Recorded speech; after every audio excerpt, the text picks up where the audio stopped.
For today's video, mag-nail cutter tayo ng kuko. Ayan guys, ay kuko ng asawa ko.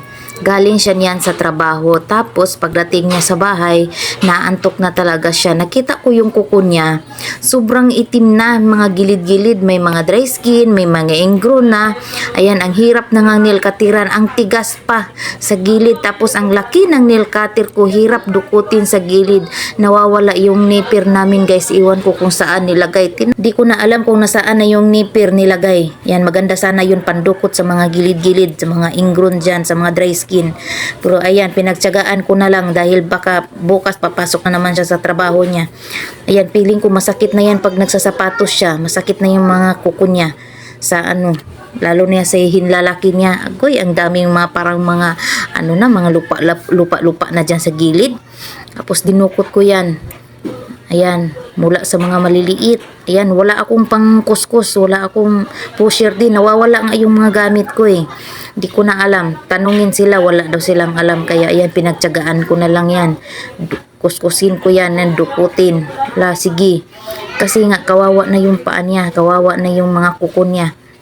Hindi na niya natupag. Sobrang busy sa trabaho. Tuwing gabi siya uuwi. Tapos, pag di-off naman niya, wala naman din siya sa bahay. Ano-ano mga pinanggagawa namin. Busy kami palagi. Ayan. So, matagal ko na rin hindi na yung kuko niya.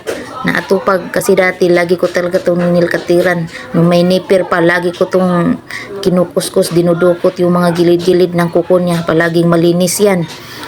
Ayan. So, patuloy lang yan. Kuskus pa yan, hindi pa tapos.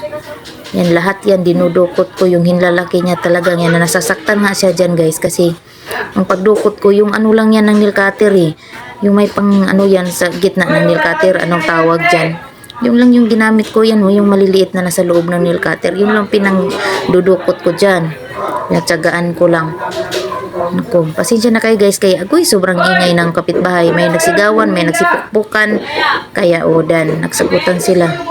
Kaya hindi ako makapag-vlog ng maayos din kasi sobrang ingay ng paligid. Paano tayo kikita nito kung tatamad-tamad din tayo sa pag-vlog? Ayan. Ito guys ay ano lang to. Hindi ako consistent sa pag-vlog eh. Kung ano lang gusto ko, kung ano lang meron, yun na lang.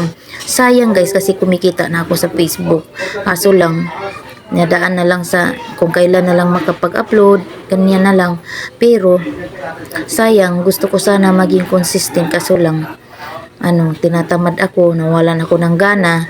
Tapos yung Facebook ko pa na restriction pa talaga. Yung Facebook main profile ko hindi na talaga kumikita kasi na restriction yung ads on reels ko. Kaya hindi na ako kumikita doon guys, tinatamad ako. Di ko pa alam kung kailan babalik yung ads on reels ko.